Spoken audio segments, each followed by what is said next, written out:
Sydney Airport rejects the takeover bid. Let's have a look. Hello everyone, Florian.heise here and welcome to another episode of HeiseSays. Grab your stein of coffee because we're going to talk about the takeover bid for the Sydney Airport, everyone. Now this was an unsolicited bid and, well, it surprised a lot of people and made a lot of shareholders very happy. Let's start by having a look at our sponsor before we jump into this. Now, the sponsor for today is our Twitch channel. We've got two shows, one on Monday, one on Friday. Join us for live content, call-in show on Friday, talk about various topics, and Monday, Rachel and I get together and discuss different things. So, back to Sydney Airport. You know, it's a decent-sized airport. You can see the image here, how big it is. You wouldn't want to build anything habitable. You know, maybe in this region up here, you know, you can just see the triangle of fail around here and all the contaminated water going down to Botany Bay. Beautiful, beautiful. But let's look at the current share price, everyone. We have a look here. It's sitting at $7.91. Look at that spike, everyone. Look at that spike. I'll just go down here. What are we there? You know, there you go. There you go. $5 and change. You know, maybe $6. Boom! Look at that. We'll go to max data. There you go. So if you had gotten in, look at here, this drop. Boom! If you had got at the beginning of last year when they had that share market crash, you'd be pretty happy right now if you've been sitting on it for that time.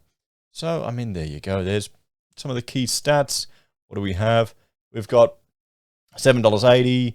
The year range is $4.99 to $8.04. Market cap is 21.38, and the volume is 10.56. No P to E ratio. What else do we have here? No P to E ratio. No dividend yield. Okay. Well, there you go. I mean, we can't all have the dividend yields, can we? So let's have a look, everyone, at, well, this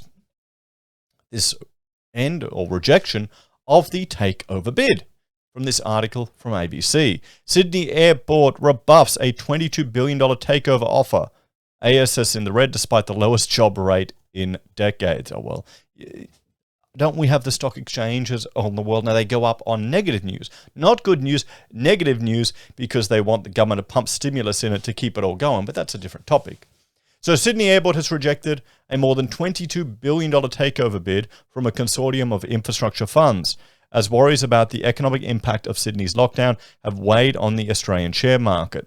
The operator of Australia's largest airport said the board had unanimously agreed the $22.26 billion bid undervalued the airport and was not in the best interests of shareholders.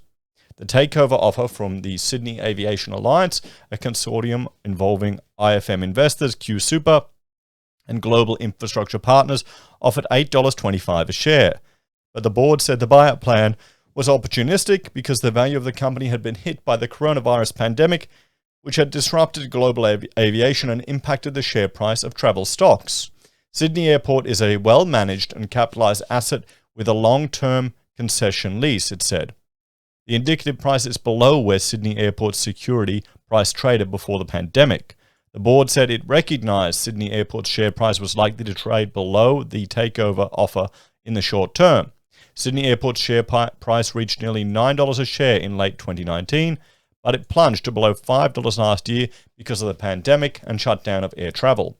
The airport has a core aeronautical business as well as retail space, property, car parking, ground transport revenue, but it made a $145 million loss last year because of the closure of international borders and coronavirus lockdowns.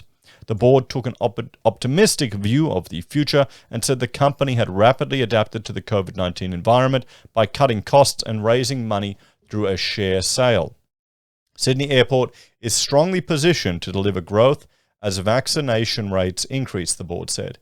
If the purchase went ahead, it will be one of Australia's biggest buyout deals, with record low interest rates fueling a multi-billion-dollar takeover frenzy for Australian firms this year. There are also reports that Macquarie Group is looking to make a rival bid for the airport as investors look to capitalise when international borders eventually reopen. Sydney Airport shares closed up 0.1% to $7.81. So, there you go. An electricity infrastructure firm, Spark Infrastructure, rejected a $4.9 billion takeover bid from private equity firm KKR, and the or Ontario Teachers Pension Plan. Its shares jumped 6.1% to $2.63. Macquarie Group shares fell 0.9% to $153.71 a share.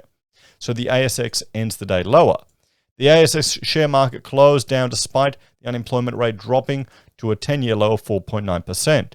Predictions of a contraction over the September quarter because of the impact of the coronavirus lockdowns on the economy weighed on the market. All ordinaries fell 0.2% to 7617. ASX 200 lost 0.3% to 7336. I mean, that's nothing. You even going to notice that in your portfolio, guys? Most sectors were in the red, led down by real estate, healthcare, industrial stocks, technology, and banks, while miners rose on high iron ore prices. Yes, I'm doing my, last iron ore share price purchase is doing well. Might make up for my terrible purchase of AGL shares just before they announced all the horrific news and the divisions. You know, you can't win them all, guys. You can't win them all. So, amongst the gainers were car accessories firm ARB Corporation and gold miner St. Barbara. Whitehaven Coal was up 4.6%, rose as it predicted more strong demand and higher prices despite China's ban on Australian coal and a fall in production and sales over the third quarter. Going down were buy now pay later firm Zip, medical firm Polynova, and troubled software firm Nuix.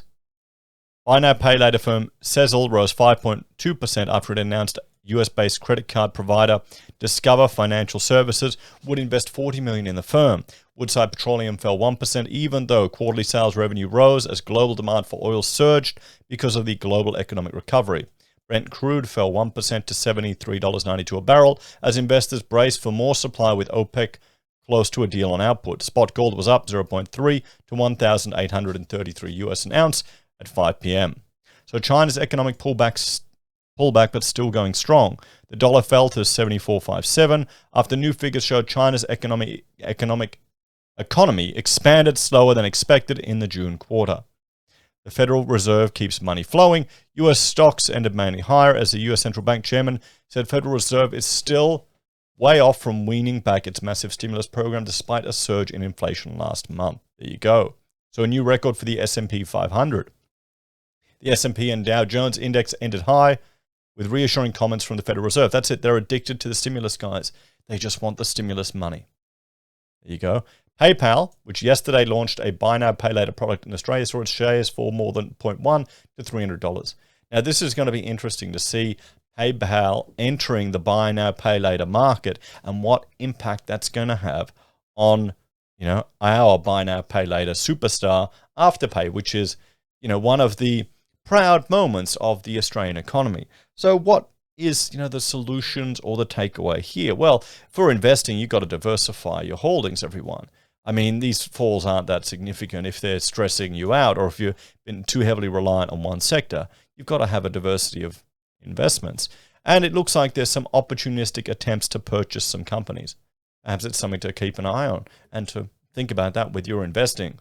There's not really any solutions. Really, it's just diversify and keep an eye on everything. Well, thank you all for watching, guys. And wait, wrong one. There we go. That's the outro. Take care. And I will see you all next time. If you want to support the channel, there are a few ways you can. You can sign up for YouTube or Patreon, support us via SelfWealth or Stake, use our affiliate links at Amazon, eBay, Independent Reserve, or HeiseBroadband, buy our merch from HeiseSays, use Gold Pass from the Perth Mint, or support us via PayPal. Take care, everyone, and I'll see you all next time. Bye for now.